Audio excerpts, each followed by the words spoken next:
Alright, next segment we're going to get into is the 10th ranked team in the owner's ranking, and that would be the Flyin Hawaiians. Crave the Wave is their Twitter. I was kind of shocked by this. They were power ranked number 1. All 4 players qualified last year that Austin drafted. And there was some controversy in some things. Austin wasn't present at the draft. He was on a cruise, working a cruise. So he was not there. He gave a mock draft and ended up making a trade right after the draft. But his teams consisted of him, Austin Warner. He had his first full season last year. He lived in Florida the years previous, and he played 2 games in 2014, our initial season, but came back, was a big part of our season last year, helping us get into a couple newspapers.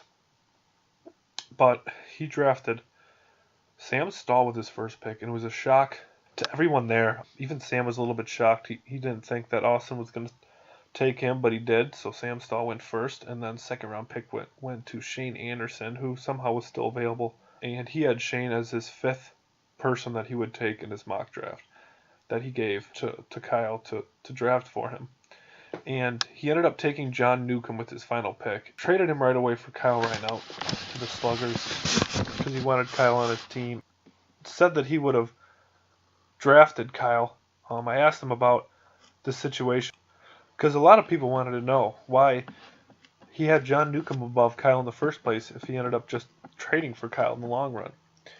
And he said he wrote up his draft order at a sports bar and supposedly had a few cold ones, and he didn't think that he would get either John or Kyle in the 3rd round. He would have drafted Kyle if he was there, and he's excited. He says he plays hard. He's going to show up and makes the league fun. So interesting response there. I think he's trying to backtrack a little bit, but I don't understand why he had John Newcomb above Kyle in his draft markup. But so I'm going to give a stern statement for every team here, and my statement for this will be: enjoy the beach now, because the sharks are coming. Everyone goes to the beach in May, and this is huge around. If anyone knows Northwest Indiana, we live by a bunch of steel mills right off Lake Michigan, and all these steel mills, they're allowed to let off a certain amount of toxins and waste into the lake. And it's interesting because eventually, after May, June, you get to July, all the beaches are usually closed. There's too much E. coli or too much toxin that the bacteria is too high, and usually they got to close the beach for a few days. And that's what this team is. Although you can't surf Lake Michigan, you're allowed to swim in May, maybe June. But in July, there's going to be too much toxins in the water. This team's going to have endured so much crap that it's just going to fall apart, and they're not going to be allowed to swim, and they're going to be a bottom-tier team. They're hype right now. Austin, Sam, Kyle, they're all the same age. Shane Anderson's a few years younger, but Shane's going to be their best player statistically from what they have. But they're all going to have fun to start. They're going to have a good time. There's going to be some momentum, and I think they're going to play good. But eventually, the other teams are going to catch up to them, and the other teams are going to start destroying them. And I'm going to get into some statistics that might prove that. But the only way that the beaches are going to stay open, and the only way that this Hawaiians team is going to stay relevant and compete, is if they follow the rules. If Austin follows the rules. If the steel mills follow the rules and let off the right amount of toxins, the beaches stay open. If Austin does his score sheet right, does his lineups right, this team will get salary boosts. That they can make some transactions and get a couple players when the 6-man rosters are expanded that could do some damage. So let's get into some things. I asked Austin if he's set on his roster, if he's going to make any moves, and if he's going to have the same roster going into the playoffs. And he said he expects to make the playoffs, which doesn't make any sense because all 11 teams do, and he expects to be competitive. Trades are always a possibility, but I'm quite happy with the team I drafted. If everyone shows up on a weekly basis, plays hard, and is an all-around good team, I don't expect to make any, maybe even few trades, if any at all. This is similar to the Marty aspect, and this is I like it. It sounds good. You're trying to be friendly. You're trying to give that good vibe, but we'll see. We'll see if it lasts. So let's give my insight on this. Some statistics I came up with based on last year and career stats, and get into his projection and what I project. All right, looking at every team from a career statistic point of view, this roster has the worst batting average out of all the teams and slugging percentage. All four players added up, their career batting average together is 332. Their slugging is 664. So it's really low. 332 is really low. The next lowest in Leroy is 362. 332 is not good. I want to also get into some strikeouts. This team has the most strikeouts per at bat. They strike out 4 out of 10 times. The next highest strikeout rate is 3.3 out of 10. 4 out of 10 to 3.3 out of 10. Not good. Not only that, they have the least Ks per inning pitched. So not only do they strike out from the plate, but they don't strike out from the mound. They only average 1.03 Ks per inning. That's it. 1K per inning. That's all they average. This team is Sam and Kyle alone have struck out 349 times from the plate themselves, them two combined. And that's more than 8 teams' full roster. Yeah. It's a lot of strikeouts. This team's got to find a way to Sam's a quick hitter. Or a quick runner. Maybe not as much anymore, but Austin the same thing. Shane's pretty quick too. These guys got to make contact and make the fielders make a play. Can't be striking out that much. Another pitching statistic is they have the most blown saves. They have 7 total blown saves career-wise, and excluding the Truckers, that's the other 9 teams combined have 7. And they have 7 total as a team. So not a lot of good statistical career stats for the Hawaiians, and this team's played a lot. Let's go into just some stuff from last year. Some good and some bad. There was some more good from last year than just career stuff. They were the highest ranked team from 2017. They were power ranked number 1 because of it. They were the only team with 2 20 home run guys. Shane Anderson and Kyle Reinelt both had 20 homers last year, and both those guys had 40 ribbies. So they're the only team in the league with 2 20 homer guys and 2 40 ribby guys. So although they strike out a lot, they do connect and get some homers. Sam also had 20 homers in his 2014 season, so if he can get some of that power back as well, this could be a good hitting team. They had the most wins combined last year. They went 46 and 41 combined. They played 87 games, which was the most games as well played, and they had the most wins with 46. But some negatives from that last year. They're the only team to have more Ks from the plate than hits. So they struck out more than they got hits. Only team out of all 11. That's a red flag. That's a huge red flag. They had the most double plays, lowest batting average, and slugging again. Just last season they were 354 last year with a 701 slugging percentage clip. So this batting average thing is really got to improve. But they also had the most double plays from the mound, but that has to deal with fielding as much. So statistically, there's not a lot of pros to this team. And one thing that scared owners was there's no ace. And so I asked Austin, I said, who's your ace? Who do you got? Who do you got as your 1-2 punch going into the season? And some things he said was I believe we have 3 good pitchers on this team. And I would agree with that. 3 elite? No. 3 good? They were above average. Sam had a very strong second half of the season. Brought his ERA under to 5. He also struck out a lot of guys. Shane was 4-1 in his first pitch league season, which he said he finds impressive.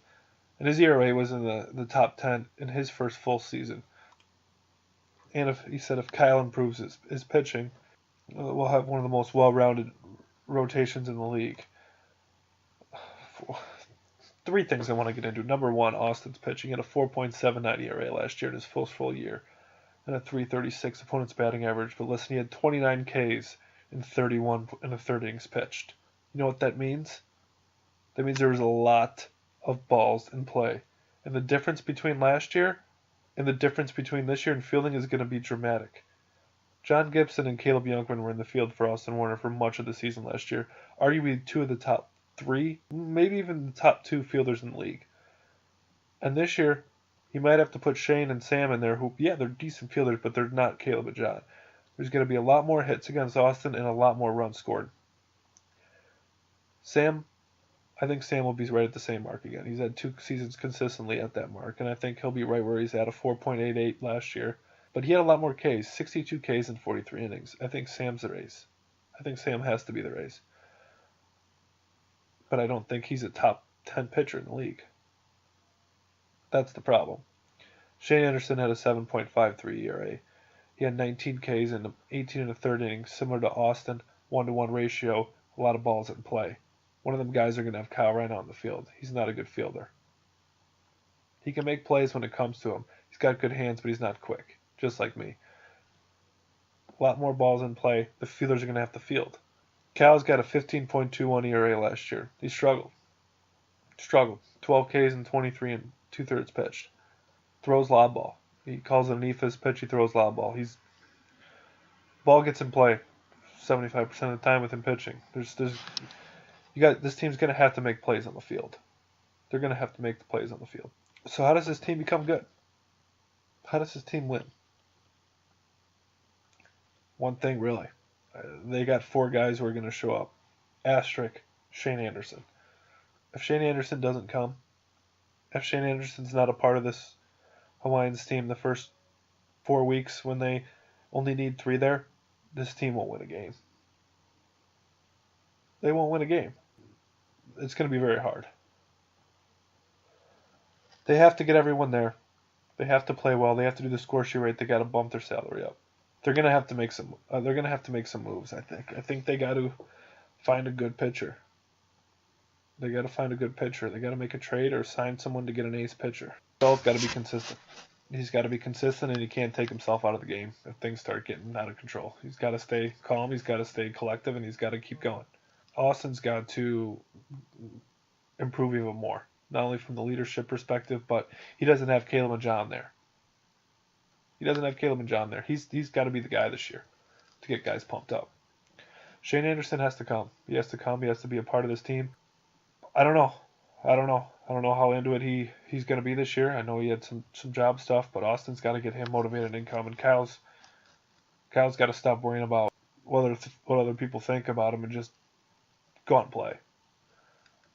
He's got to stop worrying about why no one drafted him and just go out and play and prove it. And I think this team could win if they all play together, if they get behind each other, if they have fun and get pumped up. But Austin might have to add. When rosters expand, he might have to add 1 or 2 people, and he might have to make some tough decisions on who he plays deep in the playoffs or towards the end of the season. Because you're going to need pitching at the end of the season. You're going to need pitching. And if a couple of his guys aren't pitching well that are on his roster currently, he's going to have to make some moves. Because he needs pitching. The lack of contact from the plate from him and his team between Sam and these guys, you have to pitch well. If you guys can't bat. So what did he do? What did he project him? He projected himself a B-, and he projected his record at 13-7. I added everything up, and I have him going 9-11. And that's basically because I think that they have a core group right to start, and they could win some games if Shane comes. And while other teams are still figuring their stuff out, but like I said, the Sharks are coming. The toxins are coming in the Lake Michigan, and the toxins are coming for the Hawaiians, and they're gonna have to put their boards in the surf shop, and they won't be playing in August because they'll be knocked down the death bracket. And at that point, for a team like that, you got to look at having fun, and what's going to be the key games. And I asked Austin his three teams he wants to play, and he said the Corn Bombers, Clams, and Liners. And I asked him why, and he said easy wins. The Bombers, the Clams, and the Liners. Easy wins. This team opens up with the Corn Bombers on May 9. They will be playing the Bush League Badgers in the second game, opening day, May 9. Be sure to check out their team page. I love the logo. Jared did a great job with the logo. I love that Austin's being an owner. I think this is going to be a trying year for him to figure everything out, as it always is for first-time owners, but I'm glad he's back. So be sure to follow them at Hawaiians Flyin on Twitter. They got one post they retweeted, but they'll be putting out more stuff. Check out their team page. This is going to be a fun team. It's going to be a fun team to watch throughout the year. And check back in a few days. We're going to go over our 9th place team for owner rankings, and that will be the Noble Narwhals. The Noble Narwhals are 9th. And we're going to take a look at their roster and why owners have them ranked so low, and what kind of risky roster Greg's going to put out in the 2018 season. We'll see you on the next one.